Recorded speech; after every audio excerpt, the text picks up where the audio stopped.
آیا آمریکا واقعا به تأسیسات هسته‌ای ایران حمله کرده؟ بله، حمله کرده.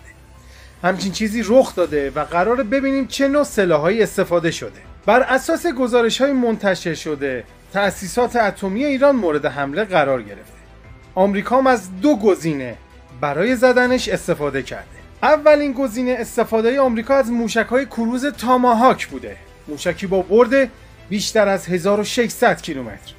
موشکی که سرعتش به حدود 890 کیلومتر بر ساعت میرسه. یک کلاهک انفجاری 450 کیلویی داره. موشک تاماهاک قابلیت پرواز در ارتفاع بسیار پایینی رو داره. همچنین رادارگریزی و هدفگیری دقیقی رو با GPS و تصاویر ماهواره‌ای انجام میده. آمریکا در گذشته به خصوص در حمله به سوریه و عراق بارها از این موشک استفاده کرده. میگن سایت هسته‌ای ایران در اصفهان با موشک تاماهاک زده شده که از زیردریایی‌های ویرجینیا پرتاب شده. این زیردریایی‌ها هم در نزدیکی خلیج فارس و دریای عرب حضور داشتند. زدن سایت هسته‌ای اصفهان هم بدون نیاز به ورود هواپیماها بدون ورود به حریم هوایی ایران انجام شده. گزینه دومی که آمریکا بر علیه تأسیسات هسته‌ای فوردو انجام داده، استفاده از بمب‌های سنگرشکن GBU 57 بوده. موشکی سنگین وزن به وزن حدوداً 13 تن و 600 کیلوگرم که قابلیت نفوذ به بیشتر از 60 متر در بتون مسلح رو داره. این بمب‌های سنگرشکن فقط از بمب افکن‌های B2 اسپریت قابلیت شلیک دارن.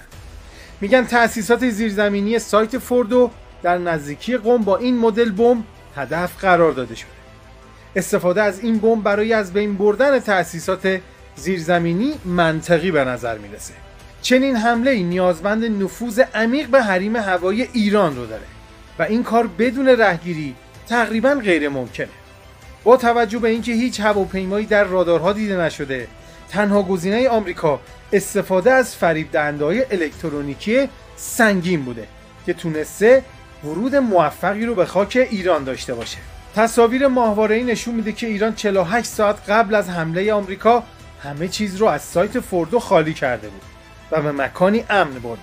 در تصاویر منتشر شده تعداد زیادی از کامیون‌ها دیده میشن که به سرعت دارن مواد غنی‌سازی شده رو و تجهیزات دیگر رو از فوردو دور میکنن. خب حالا هدف آمریکا چی بود؟ نابودی یا هشدار؟ برخی منابع اسرائیلی و غربی مدعی شدند که هدف نابودسازی توان تولید سانتریفیوژهای پیشرفته نسل 9 بوده، اونم در نتنز و فوردو و اصفهان.